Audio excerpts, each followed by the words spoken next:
Kacey, hi, good morning, good afternoon. What's up, Mitch? How are you? I'm excellent. What part of the world are you in? Oh, I'm just here in my little my Zen space right here. I'm in Tennessee right now. Where are you? Where you're at Portland. Portland, Yep, the got it. complete opposite side of the country. Oh my God, love Portland though. Yeah, we're actually having a sunny day. We're loving it too. So we'll talk about the new album, Starcross, in just a moment. First, I want to talk about your performance on the season premiere of Saturday Night Live. It was absolutely outstanding. Thank you. Oh my gosh, I was so nervous. Now, do you get to meet like Lorne Michaels when you are the musical guest on the show? I did meet Lauren. He walked up to the stage and shook my hand. It was really nice. And the outfit you chose for your first song, Justified, that certainly made headlines. Oh yeah. Yeah. I mean, well, this clothes or not, this is the most naked I feel like that I've been creatively. So it, kind of just made sense for me. Did the staff, did the producers know what you were doing? I guess they must have. Oh yeah, definitely. And for those who unfortunately miss it, Kacey was wearing cowboy boots and a guitar, and that's about it. And a smile. You forgot that. And I feel bad.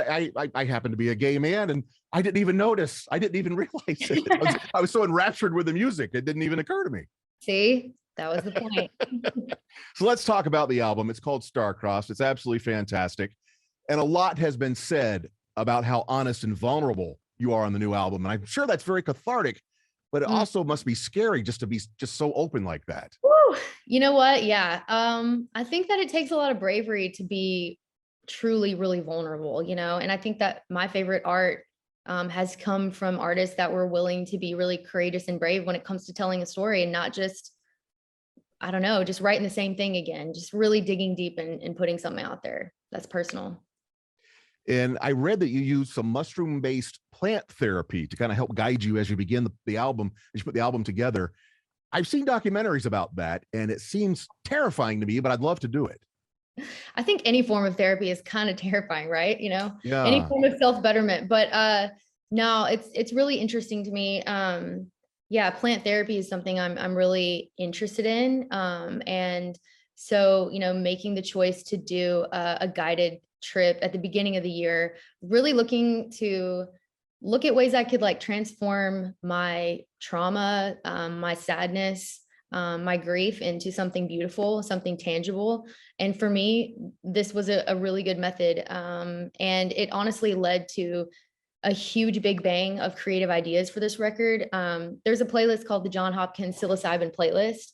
And, mushrooms or not, I do encourage anyone to listen to this playlist because it's comprised of tons of music from all over the world. And it's literally scientifically put together by neuroscientists studying the effects of psilocybin on the human brain and music too. And so, quite literally, you're guided through a myriad of emotions, guttural, childhood. I think everyone's different, but for me, it made a really big impact on me and ultimately ended up shaping the record a lot.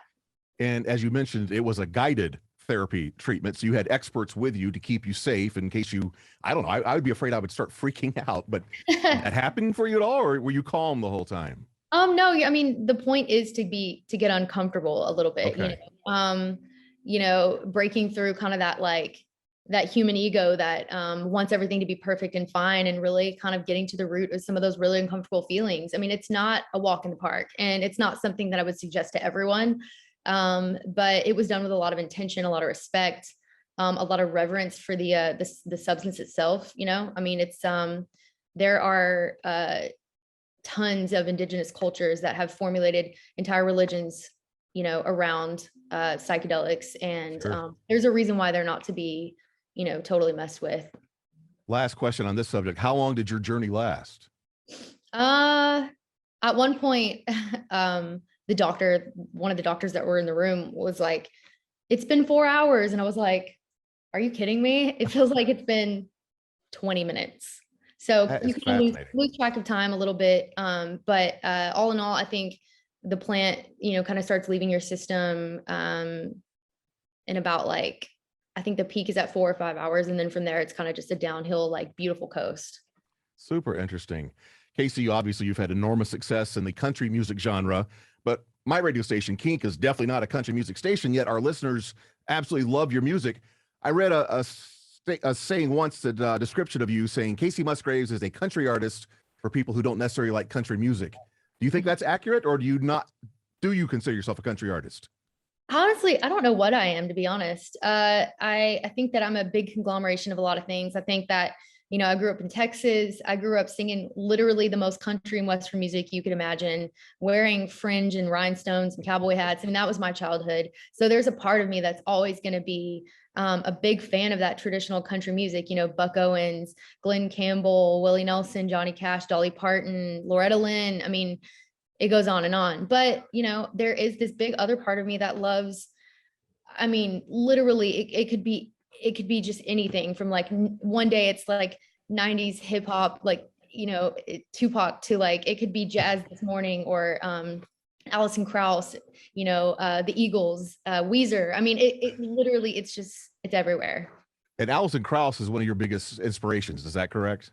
I love Allison so much. I actually got to go on tour with her. She was one of the first artists that I got to open for way back in the day. And it was just incredible seeing her in like some of these beautiful outdoor venues, like, and hearing her pristine voice. Willie Nelson was also on the tour as well. So it was me opening for Allison and Willie. I mean, like, get out of here. Yeah. I love how we're all using fewer and fewer labels in general to describe each other. And I like that more musical artists are able to go from one musical genre to another, then back. What do you think is inspiring this? Do you think it's like apps like TikTok? Is it YouTube? How are artists able to not be pigeonholed into a format anymore? I think people are getting their music from a lot of different places, but I don't know. I think it's really beautiful when an artist can kind of move freely through different genres. I mean, all the most iconic artists in the world, like, you can't really put a finger on what exactly their genre is. When you look at the Beatles, it's like, what are they? I don't know. They're the Beatles. It's like the Eagles, what are they? They're kind of country. They're kind of not country. All I know is that it's good, and so my determining factor on, whether I like something or not is this authentic? Is it unique? Are they saying something different? Does it sound good? I don't really think of, things in terms of genre, really. Yeah, I don't either. And I love that we're getting there. I really do. Yeah. We're almost out of time. I do want to mention this as we approach the holiday season. I want to recommend to everybody to watch your holiday special from a couple of years ago. My partner and I stumbled onto it last Christmas season, and gosh, that was exactly what we needed during a global pandemic. Just a wholesome little Christmas special. Yeah. My grandma's a special guest. There's a lot of amazing guests on there though. Fred Armisen, Lana Del Rey, Leon Bridges. I mean, it was so much fun. It also nearly killed me. I don't think you think, Christmas is this like wholesome, sparkly thing. No, it was freaking hard work. It was so hard. But it was really fun. And so, yeah, that's on Amazon. So it's so good. Will you ever do another one, do you think? No, never again. Bah humbug. Kacey, thank you so much. So y'all can just keep watching that one. It's a holiday tradition now at our house. We just absolutely love it. Kacey, thanks so much for taking the time. You're an absolute delight. We're loving the music. Thank you. Thank you so much for your support. Seriously, it means the world to me. I'll see you guys hopefully soon. Thanks, Mitch. Take care. See ya. Bye.